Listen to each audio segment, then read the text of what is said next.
ये जो आजादी हुई है ये 99 साल की लीज पर है। भारत कंप्लीटली आजाद नहीं है। आज़ादी नहीं थी, वो भीख थी, और जो आज़ादी मिली है वो 2014 में मिली है। काही व्हॉट्सअप युनिव्हर्सिटीच्या अंधभक्तांना वाटते की देश हा 2014 नंतरच स्वतंत्र झाला, तर काहींना वाटतं आपल्याला मिळालेले स्वातंत्र्य हे 100 वर्षाच्या करारावरती मिळाले आहे। त्यांच्यासाठीच खास हा व्हिडिओ। अथक प्रयत्न आणि काही शूरवीरांनी आपल्या प्राणांची आहुती दिल्यानंतर 15 ऑगस्ट 1947 रोजी आपल्या देशाला स्वातंत्र्य मिळाले। त्यानंतर 26 नोव्हेंबर 1949 रोजी देशाचे संविधान स्वीकारले गेले व 26 जानेवारी 1950 रोजी देशाचे संविधान अंमलात आणले। आपल्याला मिळालेले स्वातंत्र्य ना कुठल्या करारावरती आहे ना कुणी दिलेले आपल्याला भीक आहे।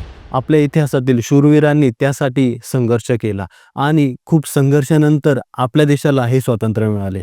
म्हणूनच बिनडोक्याच्या या अंधभक्तांपासून दूर राहा, शक्यतो त्यांना डोकेच लावू नका, कारण त्यांना तुम्ही कितीही पुरावे द्या, कितीही सांगा, अंधभक्त हे अंधभक्तच।